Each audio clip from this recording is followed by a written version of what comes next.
Livro 1, Capítulo 3. A realidade da lei. Volto agora ao que disse no final do primeiro capítulo, que a raça humana tem duas características curiosas. Em primeiro lugar, que os homens são assombrados pela ideia de um padrão de comportamento que se sentem obrigados a pôr em prática, o qual se poderia chamar de conduta leal, decência, moralidade ou lei natural. Em segundo lugar, que eles não o põem em prática. Alguns de vocês podem se perguntar por que razão chamei de curioso isso que pode lhes parecer a coisa mais natural do mundo. Em especial, talvez vocês me tenham achado muito duro com a humanidade.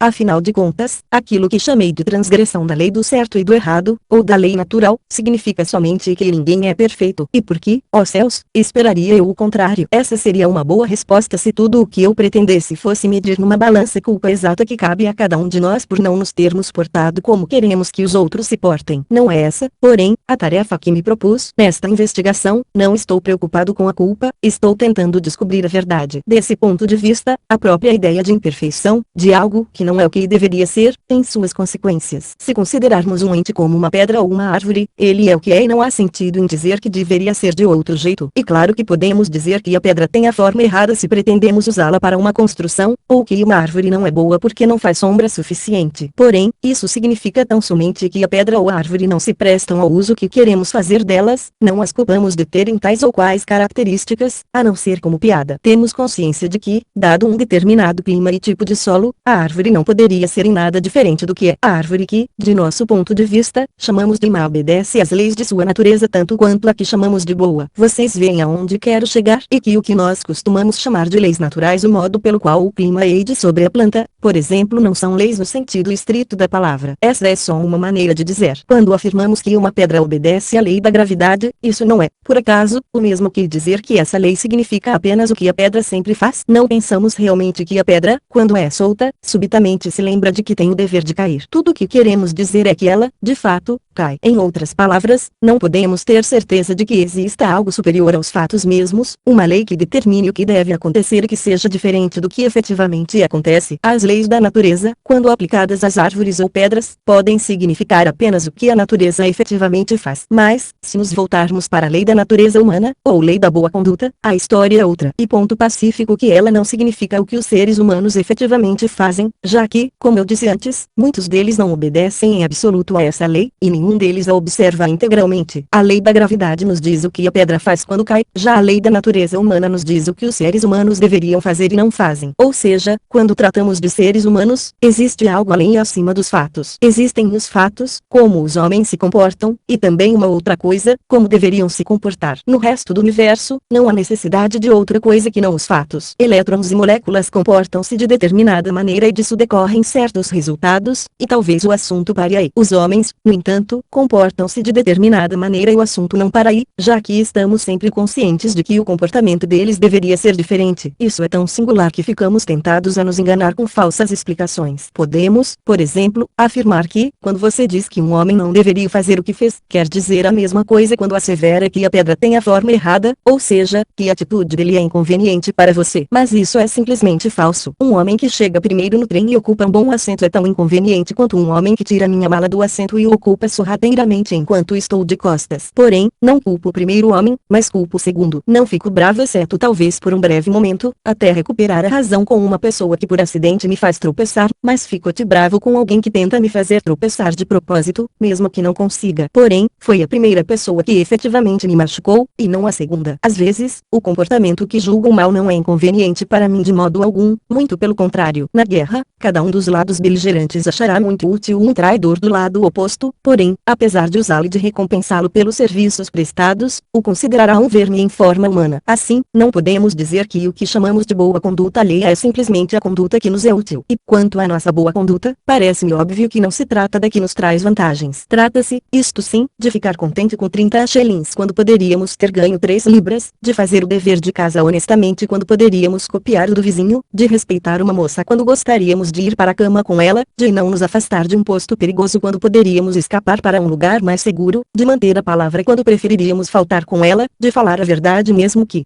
Assim pareçamos idiotas perante os outros. Certas pessoas dizem que, apesar de a boa conduta não ser o que traz vantagens para cada pessoa individualmente, pode significar o que traz vantagens para a humanidade como um todo, e, portanto, a coisa não seria tão misteriosa. Os seres humanos, no fim das contas, possuem algum bom senso, percebem que a segurança e a felicidade só são possíveis numa sociedade em que cada qual ande com lealdade, e é por perceber isso que tentam conduzir-se com decência. Ora, é perfeitamente verdadeira a ideia de que a segurança e a felicidade só podem vir quando os indivíduos, as classes sociais e os países são honestos, justos e bons uns com os outros. E uma das verdades mais importantes do mundo, ela só não consegue explicar por que temos tais e tais sentimentos diante do certo e do errado. Se eu perguntar, por que devo ser altruísta, e você responder, porque isso é bom para a sociedade, poderei retrucar, por que devo me importar com o que é bom para a sociedade se isso não me traz vantagens pessoais, ao que você terá de responder, porque você deve ser altruísta, o que nos leva de volta ao ponto de partida. O que você diz é verdade, mas não nos faz avançar. Se um homem pergunta o motivo de se jogar futebol, de nada adianta responder que é fazer gols, pois tentar fazer gols é o próprio jogo, e não o motivo pelo qual jogamos. No final, estamos dizendo somente que futebol é futebol, o que é verdade, mas não precisa ser dito. Da mesma forma, se uma pessoa pergunta o motivo de se agir com decência, não vale a pena responder para o bem da sociedade, pois tentar beneficiar a sociedade, ou, em outras palavras, ser altruísta, pois sociedade, no fim das contas, significa apenas as outras pessoas, é um dos elementos da decência. Tudo que se estará dizendo é que uma conduta decente é uma conduta decente. Teríamos dito a mesma coisa se tivéssemos parado na declaração de que as pessoas devem ser altruístas. E é nesse ponto que eu paro. Os homens devem ser altruístas, devem ser justos. Não que os homens sejam altruístas ou gostem de sê-lo, mas que devem sê-lo. A lei moral, ou lei da natureza humana, não é simplesmente um fato a respeito do comportamento humano, como a lei da gravidade é ou pode ser simplesmente um fato a respeito do comportamento dos objetos pesados. Por outro lado, não é mera fantasia, pois não conseguimos nos desvencilhar dessa ideia. Se conseguíssemos, a maior parte das coisas que dizemos sobre os homens seria absurda. Ela também não é uma simples declaração de como gostaríamos que os homens se comportassem para nossa conveniência, pois o comportamento que taxamos de mau ou injusto nem sempre é inconveniente, e, muitas vezes, é exatamente o contrário. Consequentemente, essa regra do certo e do errado, ou lei da natureza humana, ou como quer que você queira chamá-la, deve ser uma verdade, uma coisa que existe realmente, e não uma invenção humana. E, no entanto, não é um fato no mesmo sentido em que o comportamento efetivo das pessoas é um fato. Começa a ficar claro que teremos de admitir a existência de mais de um plano de realidade, e que, neste caso em particular, existe algo que está além e acima dos fatos comuns do comportamento humano, algo que no entanto é perfeitamente real, uma lei verdadeira, que nenhum de nós elaborou, mas que nos sentimos obrigados a cumprir.